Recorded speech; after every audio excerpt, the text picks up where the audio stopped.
일곱째 달 15째 날에는 너희가 성회로 모일 것이요 아무 일도 하지 말 것이며 이래 동안 여호와 앞에 절기를 지킬 것이라. 너희 번제로 여호와께 향기로운 화제를 드리되 숫송아지 13마리와 순양 2마리와 1년 된 순양 14마리를 다 흠 없는 것으로 드릴 것이며 그 소재로는 고운 가루에 기름을 섞어서 숫송아지 13마리에는 각기 10분의 3이요 순양 2마리에는 각기 10분의 2요 어린 양 14마리에는 각기 10분의 1을 드릴 것이며 상번제와 그 소제와 그 전제 외에 순염소 1마리를 속죄제로 드릴 것이니라. 둘째 날에는 숫송아지 12마리와 순양 2마리와 1년 되고 흠없는 순양 14마리를 드릴 것이며 그 소제와 전제는 숫송아지와 순양과 어린 양의 수요를 따라서 규례대로 할 것이며 상번제와 그 소제와 그 전제 외에 순염소 1마리를 속죄제로 드릴 것이니라. 셋째 날에는 숫송아지 11마리와 순양 2마리와 1년 되고 흠없는 순양 14마리를 드릴 것이며 그 소제와 전제는 숫송아지와 순양과 어린 양의 수요를 따라서 규례대로 할 것이며 상번제와 그 소제와 그 전제 외에 순염소 1마리를 속죄제로 드릴 것이니라.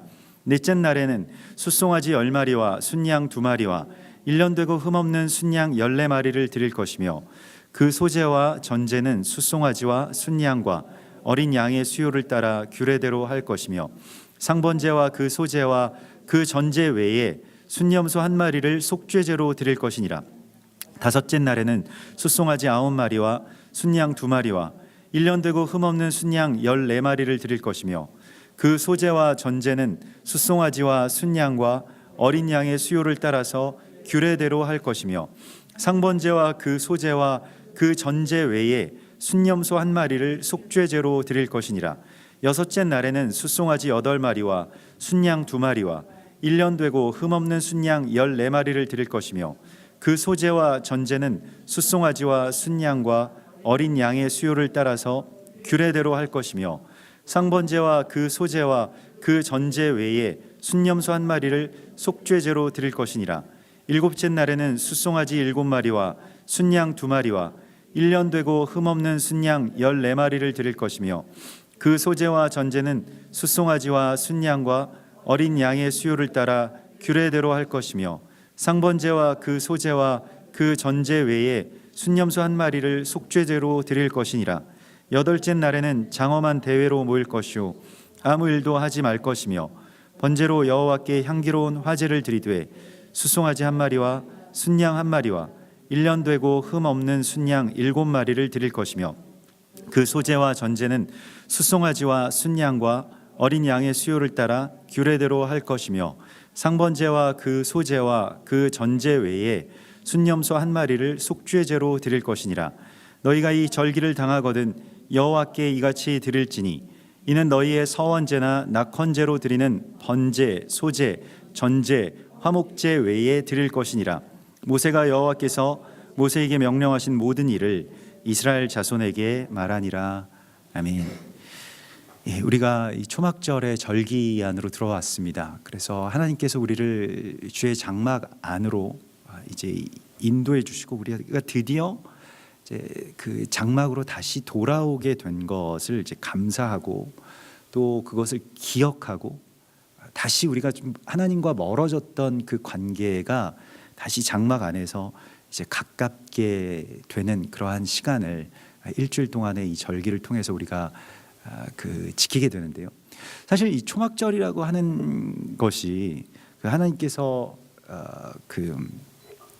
이제 우리에게 이 장막이 되신다. 그래서 하나님이 그리스도 예수께서 우리의 장막이 되셔서 우리가 그 안에 거한다라고 하는 것인데 그 의미에 대하여서 조금 더 우리가 좀 깊이 나눌 필요가 있겠는데요. 사실 뭐 유월절이라고 하면 우리가 이제 구원받는다라고 하는 그런 개념이 있지 않습니까? 출애굽과 연결되어 있고 또 장자의 죽음 대신에 이제 생명을 주셔서 그 초태생들이 다 하나님 앞에 그 온전한 산 제물들로 바쳐지는 바로 그 날이 이제 유월절이라고 한다면 오순절은 우리가 알고 있는 것과 같이 성령의 강림, 또 구약 시대에서는 시내산에서 주님께서 토라를 주시는 그러한 그 절기로 우리가 알고 또 지키고 있습니다. 그러면 초막절은 무엇인가? 초막절이라고 하는 것이 물론 뭐 마지막 때에 예수께서 이 땅 가운데 오셔서 정말로 우리를 통치하시고 우리가 그의 장막 안에 들어가는 바로 그것을 의미하는 것임과 동시에 지금 나의 삶 가운데 우리의 삶과 생활과 현실 속에서의 초막절은 어떻게 우리가 지킬 수 있을까요? 이게 이방인으로서 이것에 대해서 정말 많이 고민해야 됩니다. 그러니까 우리가 절기에 대해서 그 절기는 그냥 유대인들의 것이야. 그냥 히브리인들의 것이고 그건 별로 우리가 관심을 기울일 필요가 없어라고 생각한다면 굉장히 비성경적인 일이라고 할 수가 있겠습니다. 절기는 이스라엘의 절기가 아니라 여호와의 절기입니다. 그러니까 하나님의 절기고 하나님의 시간이고 하나님이 정하신 때이기 때문에 우리가 유대인들의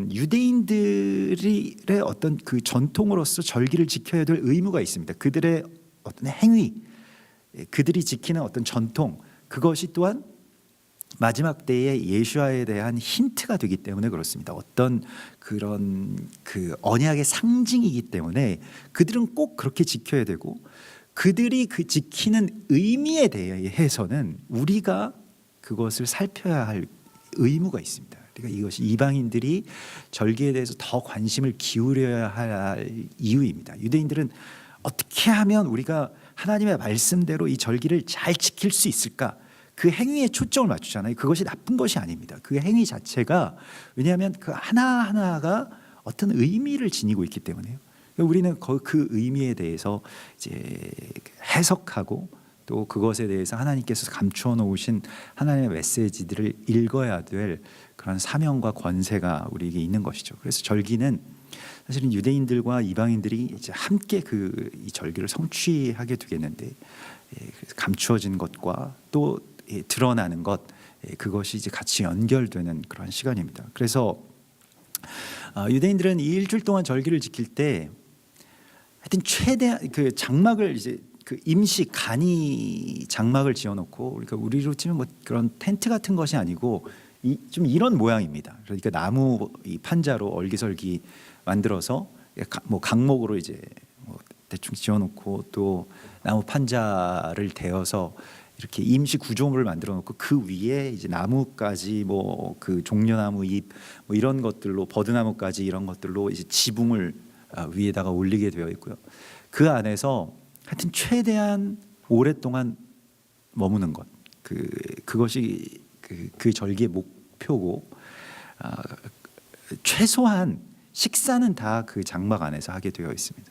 그래서 자녀들과 함께 그곳에서 식사하면서 또 말씀을 나누고 또 밤에 이 별을 보면서 이제 이 아브라함이 보았던 바로 그 별, 또 광야에서 이스라엘 백성들이 보았을 그 별들을 보면서 또 아버지와 그 자녀들이 같이 모여서 이야기하는 바로 그 시간을 이제 다시 회복하는 바로 그 날이죠. 그것이 바로 이 초막절인데 굉장히 글쎄 제가 느끼기에는 초막절이라고 하는 것이 굉장히 어떤 종교적이라기보다는 굉장히 그 생활과 연결되어 있어서 그냥 자기네 집 뭐 이스라엘에서는 그래서 대부분 집을 지을 때 뭐 우리 같은 어떤 아파트라고 하더라도 그 초막을 지을 수 있는 발코니를 이렇게 만듭니다. 그래서 뭐라고 할까요? 계단식 뭐 테라스형 발코니라고 하나요?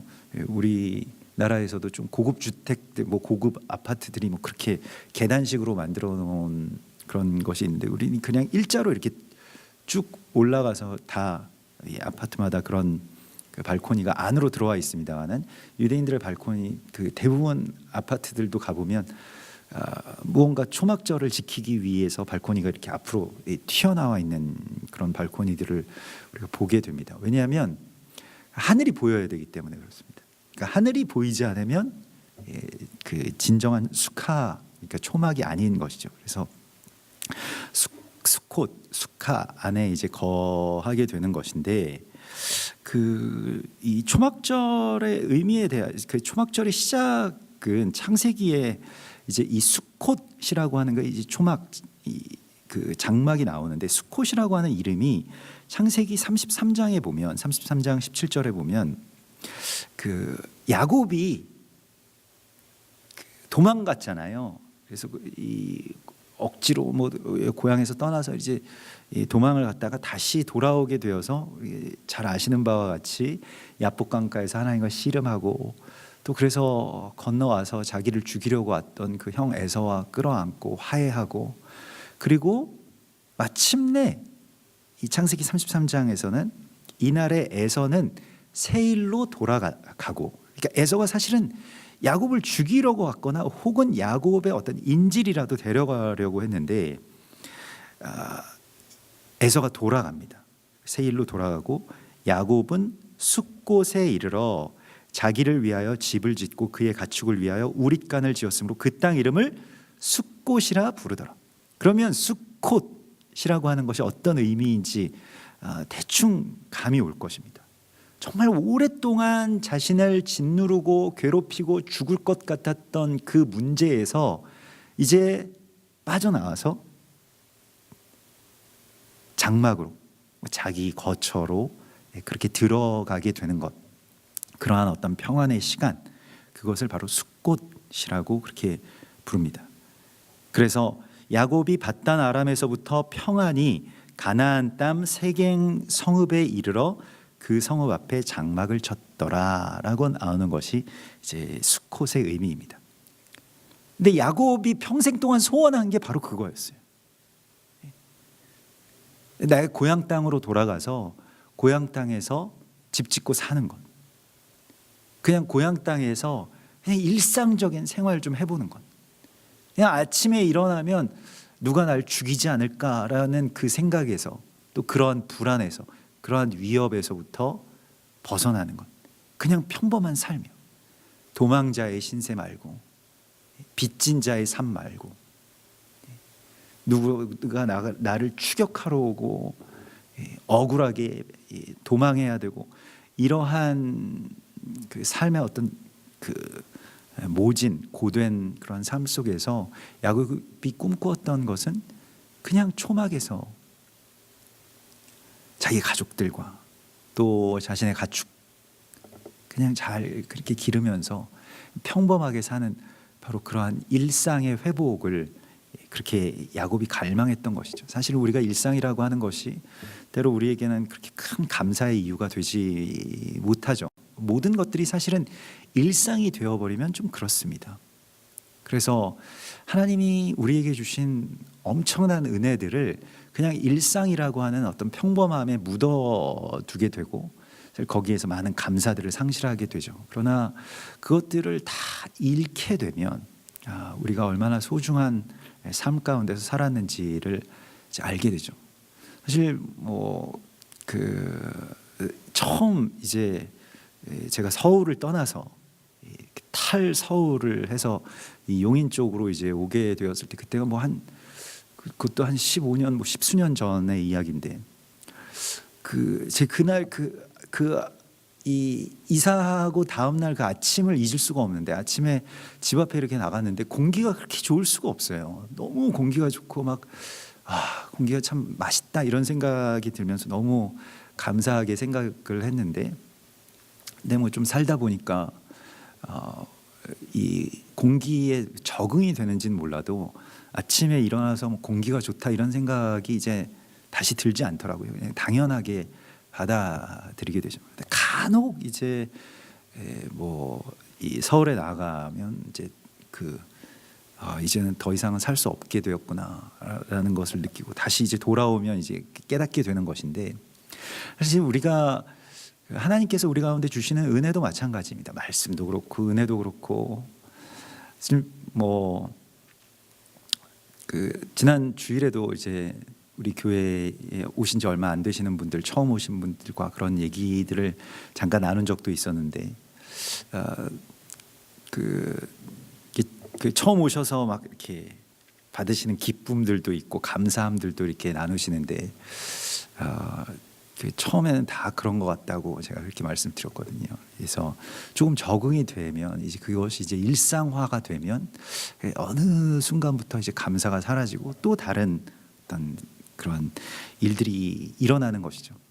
그래서 우리의 삶 가운데 절기가 굉장히 중요합니다. 다시 제자리로 우리를 세팅해 주기 때문에 그렇습니다. 다시 우리를 제자리로 돌아가게 하고요. 다시 우리에게 정말로 소박하지만 소중한 거처가 어디였는지를 알게 해주시는 것이죠. 야곱이 꿈꾸었던 곳은 화려한 어떤 궁전에서의 어떤 큰 성공과 대단한 어떤 성취가 아니라 그냥 그 장막이었습니다. 그 초막. 왜냐하면 야곱이 그 원래부터가 창세기 25장에 보면 이런 말씀이 나오거든요. 야곱이 집 떠나기 전에 창세기 25장 27절에 그 아이들이 장성함에, 그러니까 그 쌍둥이들 야곱과 에서가 장성함에, 에서는 익숙한 사냥꾼이었으므로 들 사람이 되고 야곱은 조용한 사람이었으므로 장막에 거주하니, 이렇게 되어 있습니다. 그러니까 야곱은 장막에 거주하는 사람이었습니다. 근데 그 장막에 거주한다라고 하는 것이요, 물론 어떤 일상의 그냥 소소한 삶이기도 하지만, 그리고 야곱이 외출을 별로 좋아하지 않았다 이런 뜻이라기보다는 장막에 거한다라고 하는 것은 창세기에서는 조금 상징적으로 그렇게 쓰이곤 하는데요. 창세기에서 장막에 거한다, 또 이 토라에서 장막에 있다라고 하는 것은 여호수아도, 눈의 아들 여호수아는 회막을 떠나지 않았더라. 그러니까 모세가 회막에서 돌아와도, 진영으로 돌아왔을 때 여호수아는 회막을 떠나지 않았다. 그 장막에 거한다라고 하는 것은 하나님과 교제하고 하나님께 예배하고 하나님 묵상하는, 말씀을 묵상하는 그 삶을 갈망하는, 또 그 삶을 영위하는 것이 장막에서의 삶입니다.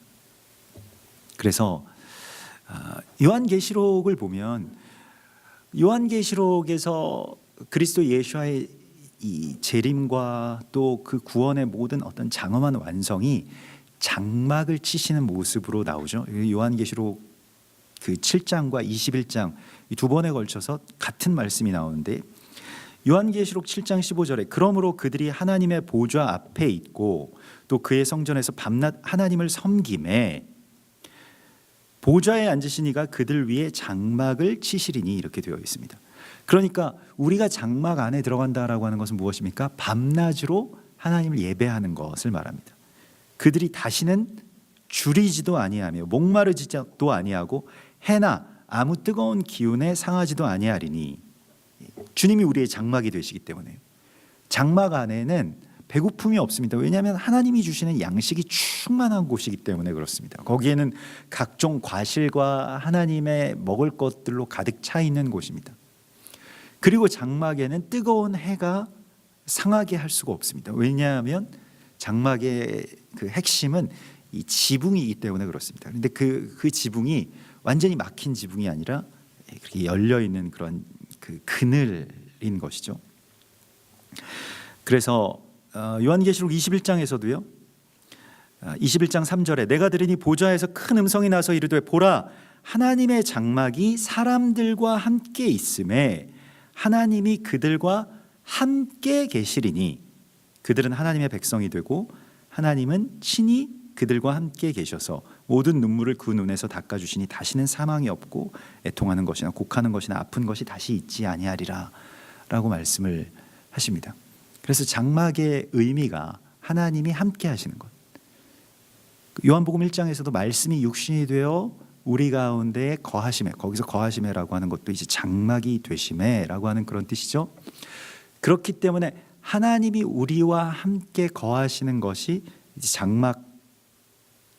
장막절에, 초막절에 우리에게 부르심이고, 그렇게 될 때 어떤 일이 일어나느냐, 모든 우리의 눈에서 눈물을 닦아주신다, 우리에게서 다시 애통하는 것이 없게 해주신다라고 그렇게 말씀을 하십니다. 아모스서 9장 11절에 유명한 말씀이죠. 그날에 내가 다윗의 무너진 장막을 일으키고 그것들의 틈을 막으며 그 허물어진 것들을 일으켜서 옛적과 같이 세울 것이라고 말씀하시죠. 다윗의 무너진 장막이 회복되는 것, 그게 어떤 일입니까? 에돔의 남은 자와 내 이름으로 일컫는 만국을 기업으로 얻게 하리라. 다윗의 무너진 장막이 회복되는 것은 에돔의 남은 자와 열국을 하나님의 기업으로 얻게 하는 바로 그 일이죠. 그래서 오늘 이 본문의 말씀 12절의 말씀을 보면 일곱째 달 15째 날에 너희가 성회로 모일 것이요. 이게 코데시 미크라라고 하는 이게 성회라고 하는 것이 초막절의 또 하나의 키워드라고 할 수가 있겠습니다. 거룩하게 모이는 것. 이 거룩한 모임, 그것이 사실은 이 초막절의 어떤 핵심입니다. 거룩하게, 그러니까 흩어진 것들은 거룩하지 않습니다. 그런데 하나님의 장막 안에 모여지게 되면 그것이 이제 거룩한 것이죠. 그러니까 거룩이라고 하는 것이 회복되기 위해서는 그 연합이 필수입니다. 같이 모이게 되는 것이죠. 근데 이 미크라라고 하는 것, 그 단어를 조금 더 살펴보면 이 호데시는 이제 이 코데시 뭐 거룩하다라고 하는 뜻이고 미크라라고 하는 것이 이제 모으다라고 하는 뜻인데 이 미크라라고 하는 말씀을 찾아보면 불러내다라고 하는 그런 뜻입니다. 그래서 이게 누구를 불러내는데요. 근데 이 불러낸다라고 하는 것이 그냥 멀리서 이렇게 올 테면 와봐라 이렇게 부르는 게 아니라 이 미크라는 이 카라에서 나온 말인데 이게 다 미크라, 카라 이게 또 그 교회로 나중에 번역이 됩니다. 컨그레게이션이나 처치로 번역이 되는 말이 바로 이 미크라, 카라입니다. 그런데 이게 무엇이냐면 찾아가서 부른다는 뜻입니다. 그러니까 거룩한 성회라고 하는 것은 흩어진 자들에게 찾아가서 그 사람을 일일이 다 불러가지고 모으는 것을 말합니다. 예수께서 그렇게 하신 것이죠. 찾아가서 말을 건다. 이게 미크라입니다. 미크라의 어원 이 카라에서 나온 말이 그냥 부르는 게 아니에요. 뭐 불러서 오면 오는 거고 안 오면 말고 이런 것이 아니라 하나하나 다 찾아가서요.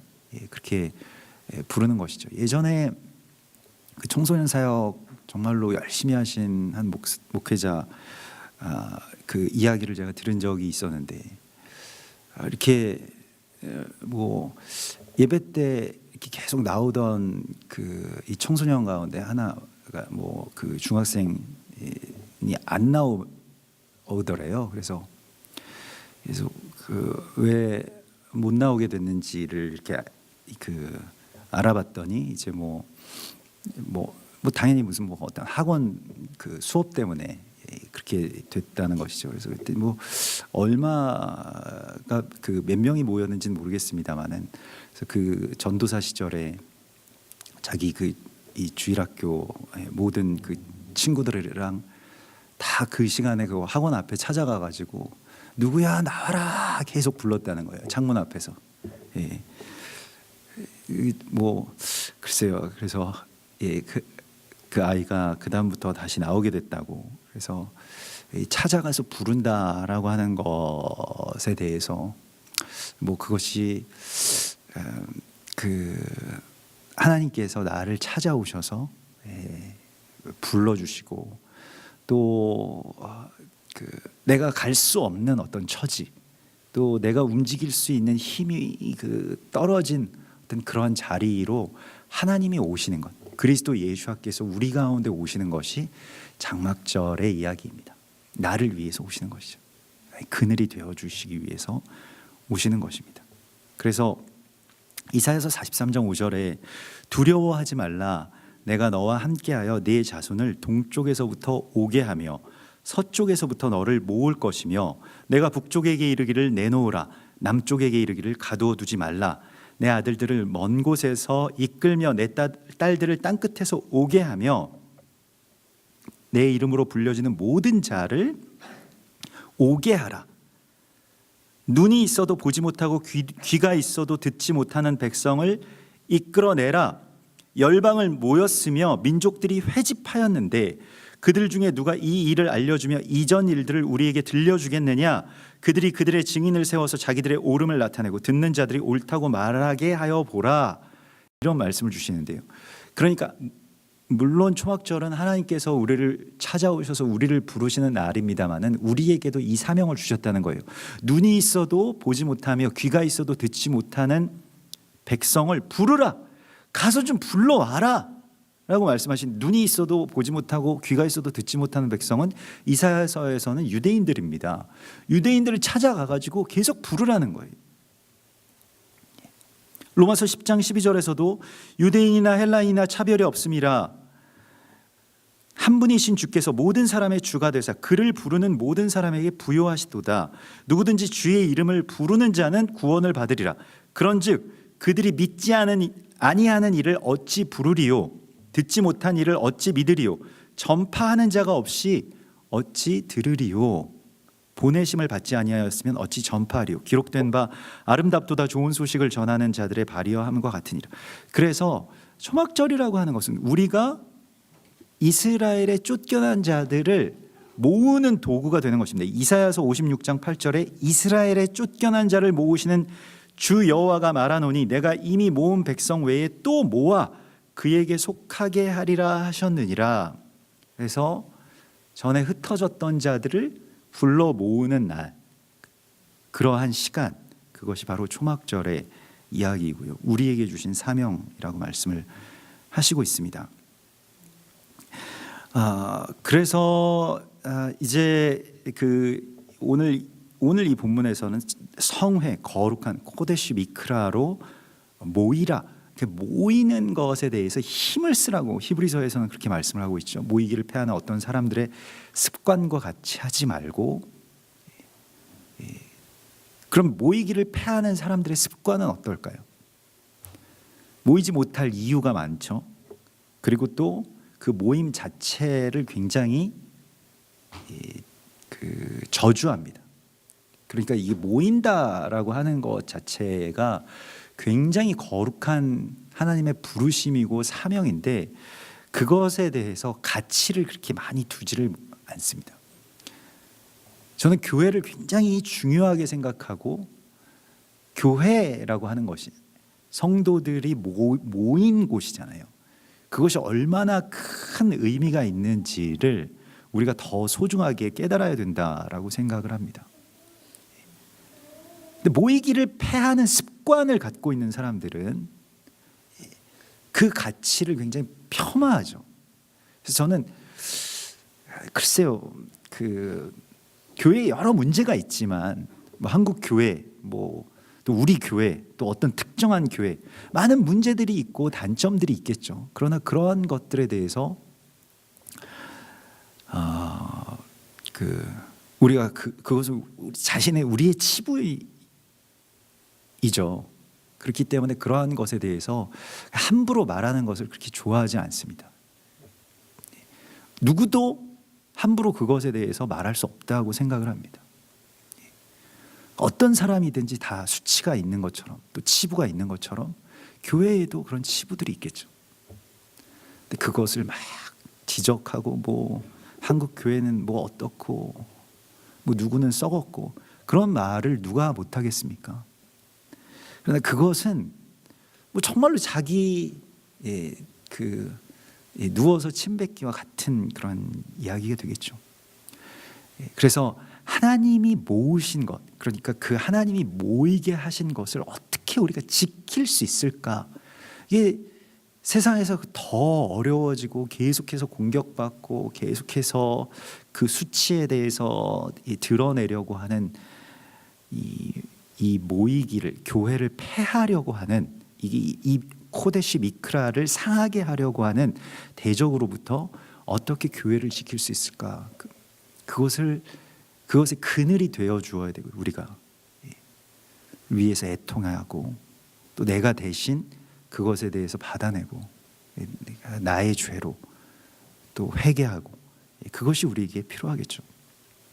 그래서 이 거룩한 모임이라고 하는 것이요, 그것을 지키는 것, 또 그곳으로 다시 돌이키는 것. 혼자서 우리가 흩어지면, 정말로 모이면 살고 흩어지면 죽는다라고 하는 것이 정말 우리에게 필요한 말씀입니다. 왜냐하면 이게 흩어지게 되면, 분열되게 되면 이 대적의 먹잇감이 되기가 가장 좋은 상태가 되기 때문에요. 그래서 오늘날의 어떤 교회를 부정하고, 이제 교회는 여러 가지 어떤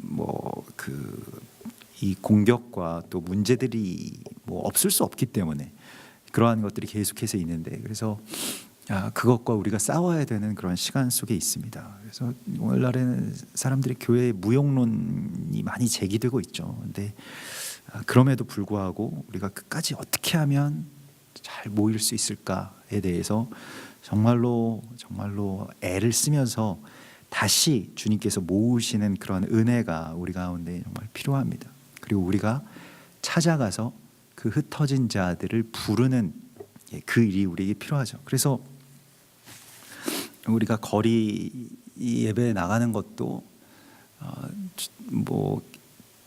전도를 위해서, 뭐 크게 전도를 위해서 나갑니다만은 또 가서 찾아가서 부른다라고 하는 그런 그 예배로 그렇게 나아가는데요. 참 하나님께서 우리에게 이제 다시 주님의 그 거룩한 그 안전한 곳으로 집어넣어 주시고 보호해 주시는 그 보호의 장막 속에 들어간다라고 하는 것에 대해서 다시 한번 이번 한 주 동안 좀 여러분들 그렇게 묵상해 보시면 좋겠습니다. 야곱이 드디어 형의 이제 위협에서, 자기가 항상 자기를 죽이려고 했기 때문에 오죽하면 도망갔겠어요. 그리고 돌아오지 못하고, 그래서 자신의 어떤 청년의 시기를 다 그저 이 떠돌이 신세 거기서 제대로 뭐 크게 대우도 받지 못하고 이용만 당하고 뭐 그러면서 이렇게 살다가 돌아왔는데, 드디어 이제 초막에 들어가게 된 바로 그 이야기죠. 그래서 수카라고 하는 것이, 그 초막이라고 하는 것이 안전한 곳에 거주하게 해주시는 것인데, 사실은 그 초막에서 그 초막을 짓는 것은 뭐 벽 아무렇게나 지어도 됩니다. 다 뭐 무슨 뭐 판자를 가져오든지 아니면 뭐 나무를 세우든지 그냥 아무렇게나 다 해도 되는데, 문제는 이제 천장입니다. 천장을 이제 그 샤치라고 해서, 이 샤치라고 하는 것이 반드시 하늘에 구멍이 송송송송송송 뚫려 있어가지고 그 밤에 이 초막절이 그 보름달이 비추잖아요. 그래서 별빛과 보름달 빛이 하늘에서 그 작은 이 나뭇잎들 틈으로 반드시 100개는 들어와야 된다라고 그렇게 되어 있습니다. 이게 뭐 유대인들이 지키는 어떤 그런 일이고, 그런데 굉장히 중요하게 생각하는 것이 바로 천장입니다. 천장을 어설프게 만드는 거예요. 천장이 개방돼야 됩니다. 천장이 막혀져 있으면 그것은 수카가 아니다, 이렇게 되어 있습니다. 그래서 어설프지만 하늘이 열린 공간에 거하는 것, 그러니까 하나님을 볼 수 있는 바로 그 자리로 들어가는 것이 숫꽃 절기의 어떤 그 숨겨진 이야기입니다. 그래서 하나님의 장막 안에 들어간다는 것이요. 사실은 우리가 우리 생각의 어떤 그 지붕으로 내가 덮여 있으면, 그냥 자기가 그냥 다 막아버리는 것이죠. 확정해버리는 것이, 나는 다 알고 있고 다 파악하고 더 이상 나한테 뭐라고 하든지 나는 그냥 이렇게 생각할 거야. 무슨 주의자가 되어가지고요. 그냥 다 천장이 막힌 채로 우리가 다 살아가고 있고, 다 전문가이고 다 무슨 뭐 평론가인데, 그런데 하나님의 뜻이 들어올 수 있는 이 구멍이 없습니다. 틈이 없어요. 초막절은 그곳에서 벗어나는 것을 말합니다. 그래서 멀쩡하게 이렇게 다 모든 것들이 다 막혀 있는 이러한 지붕이 있는 집에서 떠나서, 지붕이 사실은 없는, 그러니까 완전하게 막아놓지 않는 그 관계 가운데로 다시 들어가는 것입니다. 그래서 하나님의 뜻을 다시 묻고요. 하나님이 내게로 들어오실 틈이 좀 없잖아요. 묻지도 않고 뭐 어떤 틈도 용납하지 않고 너무 빽빽하게 완전하게 다 막혀 있는 그 지붕에서 떠나는 바로 그 이야기가 수카의 이야기입니다. 그래서 그곳으로 다시 우리가 들어가야 됩니다. 좀 어설프더라도 또 불완전하더라도 그것이 우리의 장막이라고, 우리의 초막이라고 주님이 말씀을 하시고 있습니다. 그래서 그렇게 들어가면 하나님이 이제 보호해 주시고 하나님의 뜻을 우리가 보게 되는 것이죠. 그러면서 하나님을 구하고 하나님을 바라고 그렇게 하나님께로 조금 더 가까이 가는 바로 그 시간이 이 초막절의 이야기인 것입니다. 그래서 오늘 이 본문에서는 그렇게 거룩한 성회로 모이라고 말씀을 하시면서 쭉 이제 12절부터 쭉 어떤 예물을 드릴까, 어떤 제물을 하나님 앞에 드려야 되는지에 대해서 나옵니다. 이게 일주일 동안 초막절 제사의 제물이 무엇이냐, 어떤 제물을 드릴 거냐, 여기에 나와 있습니다. 그런데 사실은 오늘날의 초막절은 성전 제사가 없기 때문에 이러한 그 제사보다는 그냥 각자의 삶의 자리에서 생활의 어떤 거주지에서 그 초막 속에 머무는 것이 중요한데, 사실은 오늘 이 초점이 맞춰져 있는 바로 이 번제와 소제에 대한 이 규례가 또 하나의 어떤 초막절 제사의 이야기인 것인데요. 번제에서 특이한 게 있습니다. 이제 그 7일 동안 계속되는데 첫날에 오늘 13절에 보면 너희가 번제로 여호와께 화제를 드리되 숫송아지 13마리와 순양 2마리와 1년 된 순양 14마리를 다 흠 없는 것으로 드리라라고 말씀을 하십니다. 이게 이제 계속 반복되는데요. 근데 이제 중요한 것이 있습니다. 사실은 우리가 이 13이라고 하는 숫자를 좀 불길하게 여기고 또 불완전한 숫자이고 또 이 완전수에 뭐가 하나가 이렇게 더해진 것이기 때문에 뭐 우리 13일에 금요일 하면 이제 안 좋게 생각하는 것처럼 13이라고 하는 숫자를 잘 쓰지 않습니다. 이게 성경에서도 12이 항상 그 완전함이기 때문에요. 그런데 13에서부터 시작하는 어떤 그런 그 제물의 이야기가 있습니다. 이게 숫송아지 13마리와 순양 2마리와 1년 된 순양 14마리인데요.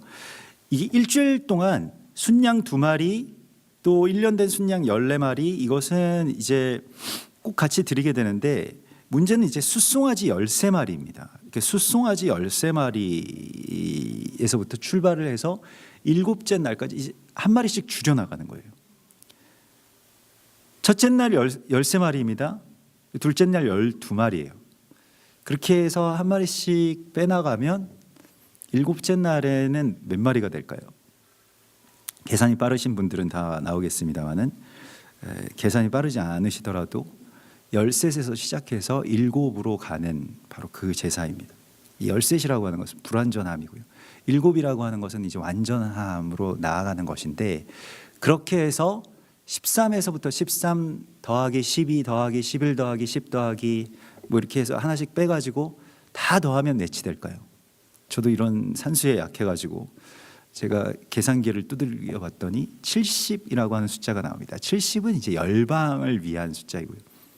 대속죄로도 70마리의 소를 이 열방의 죄를 속죄하기 위해서 하나님께 드려야 했는데요. 초막절에도 역시 마찬가지였습니다. 13세서부터 시작된 13세는 원수, 또 이방, 뭔가 잘못된 것, 불완전한 것, 뭐 이런 것에서부터 출발한 그 이방 나라의 이야기가 점점 어떻게 되냐면 이 숫송아지라고 하는 것은 파르라고 해서 파쇄되는 것입니다. 파쇄되어서 이제 7마리의 숫소로 하나님 앞에 드려지게 되는 바로 그 이야기입니다. 에베소서 2장 12절에 그때 너희는 그리스도 밖에 있었고 이스라엘 나라의 밖의 사람이라, 약속의 언약들에 대해서는 외인이요 세상에서 소망도 없고 하나님도 없는 자이더니 이제는 전에 멀리 있던 너희가 그리스도 예수 안에서 그리스도의 피로 가까워졌느니라. 저는 13이셨는데 이제는 7이 되었다. 이러한 이야기입니다. 전에는 나랑 상관도 없고 오히려 너무 멀고 심지어는 원수였고 외인이고 세상에서 소망도 없고 하나님도 없는 사람을 위해서 계속해서 예배드리는 거예요. 기도하고요. 소망을 품고요. 누군가가 이 일을 해왔다는 것입니다. 우리도 몰랐지만은 우리를 위한 예배를 이스라엘이 드려왔던 거예요. 물론 지금은 이제 성전이 없기 때문에 그런 예배를 드리지 못합니다만은 대속죄일과 초막절의 예배에서 이방인들, 열방을 위한 제물이 꼭 들어갑니다. 이게 굉장히 중요한 것이고, 사실 유대인들도 이것에 대해서 간과했기 때문에, 그러니까 이것 이 이방의 남은 자들을 불러 모아야 된다. 이방인들이, 만국의 백성들이 주의 집에서, 내 집은 만민의, 만국 백성들의 기도하는 집이 되어야 하리라 하였거늘 너희가 강도의 구려를 만들었도다. 이방인들 못 들어오게 하고, 여기 이방인들 들어오면 죽인다, 이렇게 써놓고 이제 못 들어오게 한 바로 그곳에서 예수께서 성전을 정결하게 하신 것이죠. 이방인의 뜰에서요. 그러하기 때문에 이제 이방인들을 위한 예배, 혹은 우리가 전에 멀리 있던 자들, 우리에게 있어서는 눈이 있어도 보지 못하고 귀가 있어도 듣지 못하는 유대인들을 위한 예배와 기도가 회복되는 바로 그 제물을 하나님 앞에 드리라고 말씀을 하시고 있습니다. 이것이 이제 한 세 사람의 제물이죠. 13셋에서 시작해서 7으로 나아가는 바로 그 파르, 숫송아지의 예물을 드리라고 말씀을 하십니다. 그리고 순양 2마리는, 순양이라고 하는 것을 이제 아일이라고 하는데 용사 혹은 우두머리 이렇게 됩니다. 그래서 이 2마리는 이제 유다와 에브라임, 이스라엘과 이방, 이렇게 에서와 야곱, 이런 식으로 이제 하나님께서 이 둘을 부르시고 둘을 세우시고 둘이 이제 같이 연합하게 되는 바로 그 이야기죠. 그래서 순양 2마리를 그렇게 드리게 되어 있고요. 그리고 1년 된 순양 14마리, 14마리라고 하는 14라고 하는 숫자는 그 다윗의 숫자 값이고요. 이 다위드라고 하면 그게 히브리어는 다 숫자가 있기 때문에 14라고 하는 숫자가 나오고, 주로 통치, 왕권 이런 것을 의미하고요. 여기서 그 순양이라고 하는 것도 역시 케베스라고 해서 지배한다, 다스린다라고 하는 주님의 통치에 대한 그러한 선포가 되겠습니다. 그래서 이러한 제물을 하나님 앞에 드리는 것 가운데 열방과 함께 모이는 것에 대한 소망이 이 안에 들어와 있고요. 또 열방과 함께 나아가는 것, 그래서 둘이 함께 주님 앞으로 나아가는 이 순양 2마리의 제사와, 또 그렇게 될 때 예수와의 통치가 이제 시작되는 것이죠. 그래서 그 소재에는 고운 가루에 기름을 섞어서 드리게 되어 있고요.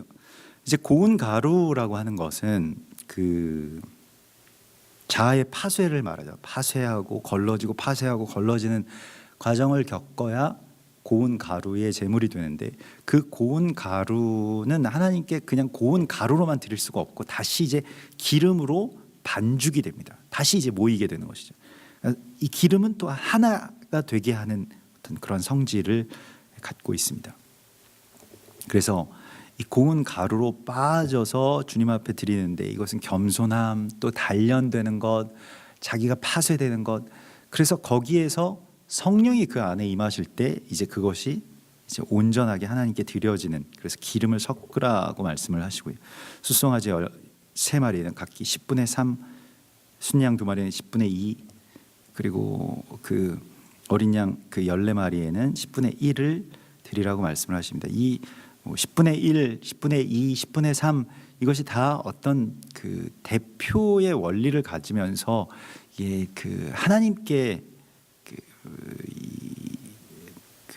어떤 제사장의 사명을 다시 하나님 앞에서 회복하는 바로 그것이죠. 그러니까 제사장의 사명이라고 하면 우리가 아주 거창한 것을 생각을 할 수가 있겠는데, 그냥 그들을 위해서 내가 기도하는 자가 되고 축복하는 자가 되고, 그게 제사장입니다. 우리가 나라를 축복하면 나라의 제사장으로서 그 하나님 앞에 나아가는 것이고요. 이 야곱이 고향 땅으로 내가 돌아와서 이렇게 장막을 치게 되면 그 베델에서 하나님께 서원하는 것이 있죠. 11조를 드리겠습니다라고 하는 서원을 했습니다. 11조라고 하는 것이 굉장히 중요한 그 제물인데, 11조라고 하는 것이 내가 제사장으로서, 그러니까 그냥 나를 위한 제사가 아니라 11조는 이 땅에 위임을 받은 그러한 제사장으로서 하나님 앞에 드리게 되는 그러한 제사를 말하고요. 그리고 16절에 보면 상번제와 소제와 그 전제 외에 순념소 1마리를 속죄제로 드리라라고 말씀을 하시죠. 그래서 이 순념소를 이제 사르라고 해서 이 사이르 뭐 사르 이렇게 하는 것은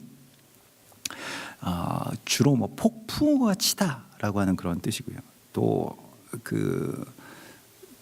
그래서 그 안에 이제 좀 함축적인 의미가 무엇이냐면 폭풍우 때문에 두려워서 막 바들바들 떠는 그러한 것을 이제 말합니다.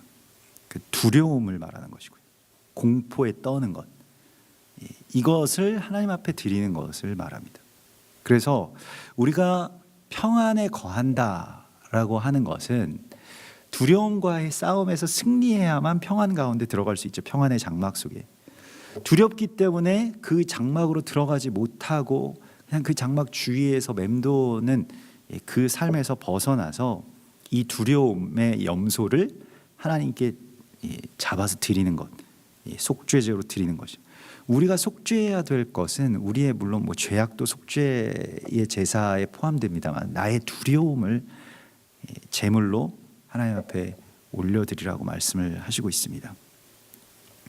회오리 치는 바람, 그러한 것들, 광풍과 그 외부의 것들에 집중하게 되면 베드로처럼 물에 빠지게 되죠. 하나님께 다시 그걸 집중하는 것이고요. 그 두려움들을 다 제물로서 드리라고 말씀을 하시고 있습니다. 디모데후서 1장 7절에 하나님이 우리에게 주신 것은 두려워하는 마음이 아니요 오직 능력과 사랑과 절제하는 마음이라고 말씀을 하십니다. 우리는 능력이 있습니다. 그 두려워할 필요가 없는데 우리 능력이, 그러니까 권능이 있기 때문에 오직 권능, 여기 능력이라고 번역이 되니까 조금 뭐 자기의 어떤 그런 힘으로 그렇게 생각이 됩니다만은 하나님이 우리에게 주신 힘이 있거든요. 자기 힘이 아니라 하나님이 주신 어떤 능력이 있는데 그 능력과 사랑과 절제하는 마음, 그걸 앗아가는 것이 반대로 두려움입니다. 그래서 이 두려움과의 싸움이 우리 가운데 가장 지금 치열한 싸움이 되고요. 현대인들이 뭐 말할 수 없는 어떤 두려움에 다 휩싸여 있죠. 또 뭔가 어떤 특정할 수 없는데 뭔가 계속 두려운 거예요. 그래서 그 두려움 때문에 결국 그 두려움을 이겨내지 못하고 또 거기에서 패배하는 그러한 사람들이 많이 일어나고 있죠. 그래서 뭐 그게 공황 장애로 나타나기도 하고 또 분노 조절 장애로 나타나기. 두려움과 분노는 필연적인 이야기입니다. 두려움 때문에 분노가 나오게 되거든요. 그렇기 때문에 우리에게 오직 능력을 주시고 사랑을 주시고 또 절제하는 마음을 주시는 주님의 장막 안에 머물러야 됩니다. 그래서 두려움의 제물을 하나님 앞에 올려드리라라고 말씀을 하십니다. 그래서 이러한 제사를 계속해서 하나님께 드리는 거예요. 그러면 우리가 이 7날 동안 지금 뭐 3일이 지났습니다마는 이제 우리가 이 남은 시간 동안에 하나님 앞에 어떤 기도를 해야 될지 또 어떤 예배를 드려야 될지 어떤 소망을 품어야 될지를 이 제사를 통해서 보게 됩니다. 그래서 먼저는 전에 원수되었던 자들, 또 이스라엘과 우리가, 또 우리 서로가 또 전에 분열되어서 멀리 있던 자들을 찾아가서 부르고 또 하나가 되기 위해서 모으고 그리고 그것을 위해서 기도하고 불완전했지만 그것을 위해서 소망을 품으면서 예배드리기 시작하는 바로 그러한 이 초막절의 첫날이 이제 7째 날에는 완전함으로, 그래서 전에 이스라엘을 치러 왔던 그 원수된 이방 나라들 중에서 남은 자들이 초막절을 지키러 올라올 것이라고 말씀을 하시죠. 실제로 우리가 그렇게 초막절을 지키러 올라오지 않았습니까? 전에 알지 못했던, 또 전에는 우리의 관심 밖이었던 어떤 이러한 소망이 우리 가운데 있게 된 것이죠. 이스라엘 위해서 기도하고 이스라엘을 마음에 품고 이스라엘 축복하게 될 줄 누가 알았겠습니까? 우리에게 그러한 날들을 주님께서 열어주신 것이죠.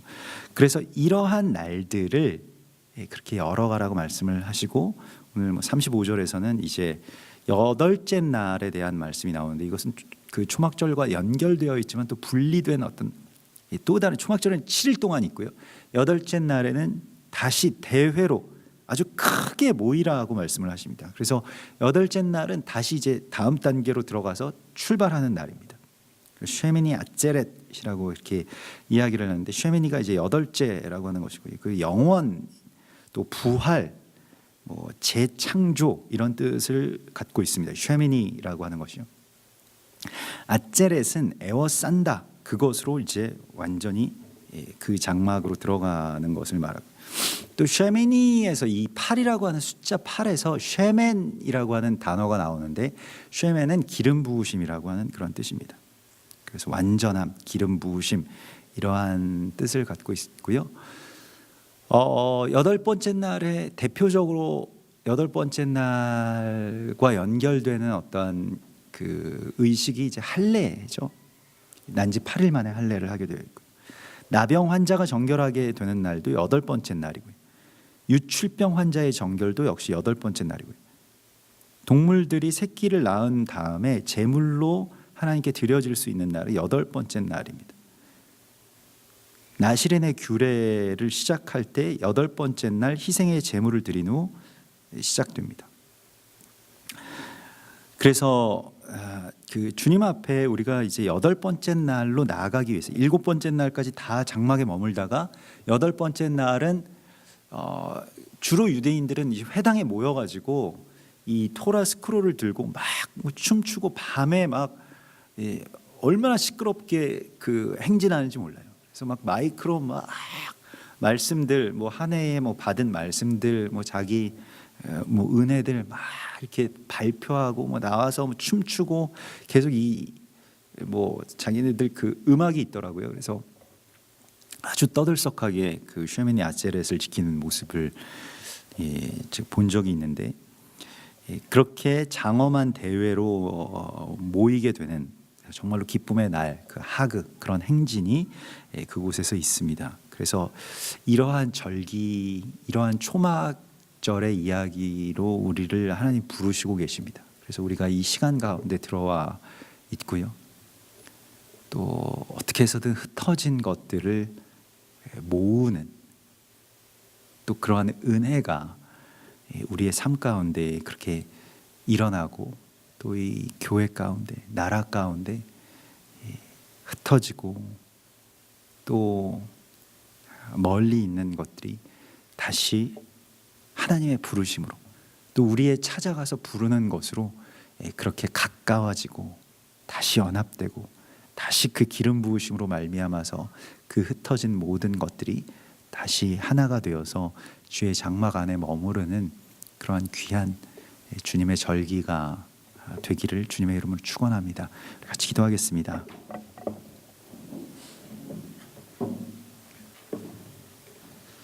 우리 이 시간 주님 바라보시면서요, 또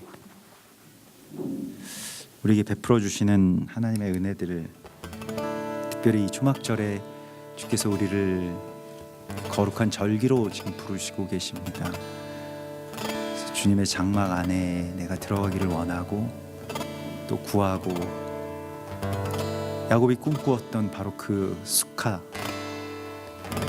그 주님의 거룩한 장막으로 늘 나아가서 주님이 보이는 바로 그곳으로, 주님의 뜻이 열린 바로 그 장막으로 들어가기를 원합니다. 우리 이렇게 고백하고, 또 흩어진 것들이 모이게 하여 주시옵소서. 우리의 가정이, 또 우리의 교회가, 또 이 나라가 다시 주의 장막 안에 모이게 하여 주시옵소서.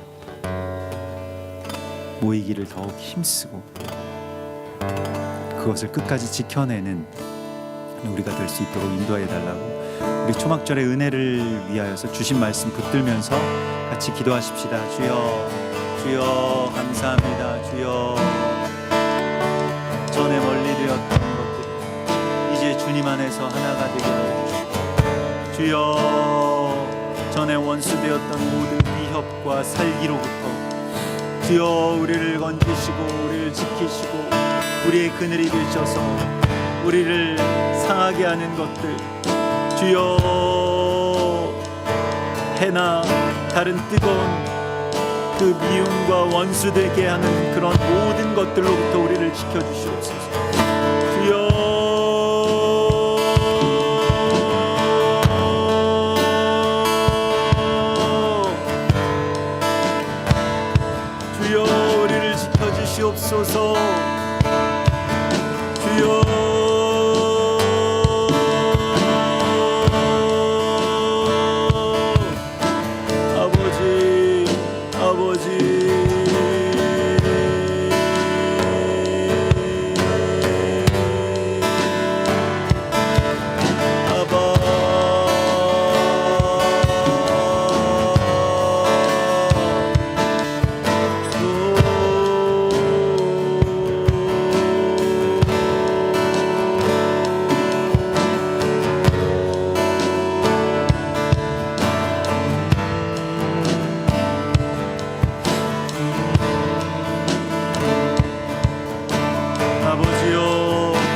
아버지여 교회를 지키시고 나라를 다시 하나 되게 하시고 주여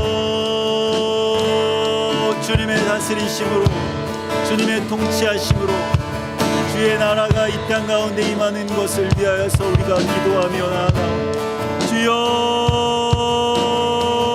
우리에게 힘을 주시옵소서. 주여 우리에게 소망을 주시옵소서. 주여 우리의 시작은 불완전하였을지라 주여 우리가 계속해서 주의 완전함을 향해서 나아가오니 주여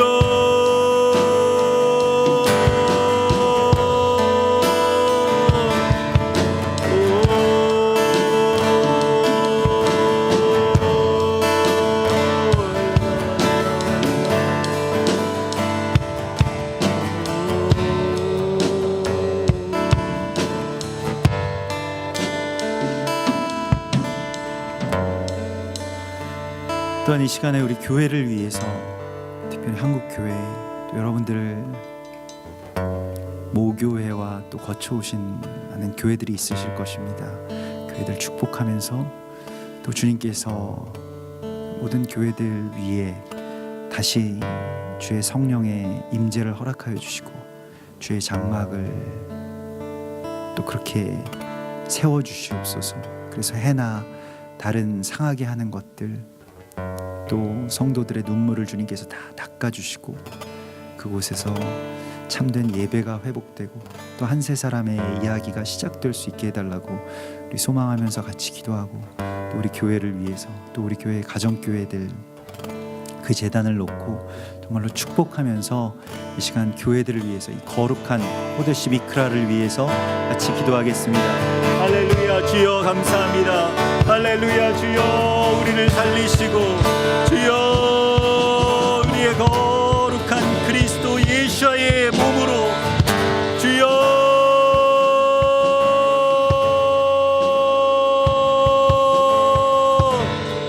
우리를 부르신 주님 주여 교회를 주님께서 그렇게 거룩하게 주님의 장막으로 다시 덮어주시옵소서. 해나 다른 뜨겁게 상하게 하는 것들로부터 보호하여 주시고 그러한 모든 권세, 권력, 부유함 그러한 것들로부터 주여 주의 제단들을 가려 주시옵소서. 보호하여 주시옵소서. 주여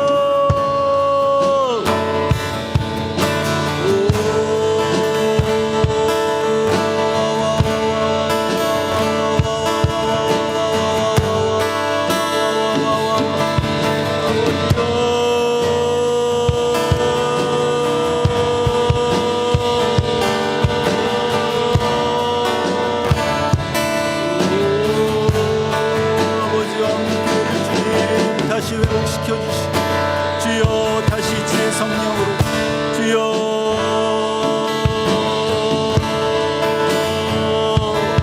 인쳐 주시옵소서.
주님 참으로 우리를 상하게 하는 것들 그 모든 해와 또 우리를 뜨겁게 달구어 놓았던 그런 모든 분노로부터 우리를 보호하여 주시옵소서. 그리고 우리를 갈라놓았던 모든 것들로부터 다시 우리를 지켜주시고 다시 주 안에서 전에 원수되었던 자들이 하나가 되는 그러한 귀한 주님의 초막절의 회복을 우리 안에서 허락하여 주시옵소서. 이 나라가 또 열방이 그리스도 예수 안에서 다시 모이게 하여 주시고 다시 주의 장막 안에 있는 그 기쁨을 우리로 누리게 하여 주시옵소서. 우리가 이를 위하여 주께 예배하고 주께 부르짖었사오니 주님 이에 대하여 주께서 응답하여 주시고 또 우리가 언제나 주의 장막 안에서의 기쁨과 자유를 누릴 수 있도록 인도하여 주시옵소서. 주님의 뜻이 보이는 또 주님의 뜻이 열린 주의 장막으로 우리를 이끌어 들이시고 우리가 그곳 가운데서 주님께서 열어주시는 새로운 다음 단계로 나아가기를 원합니다. 주여 우리를 지키시고 특별히 주의 거룩한 교회를 주님 지켜주시옵소서.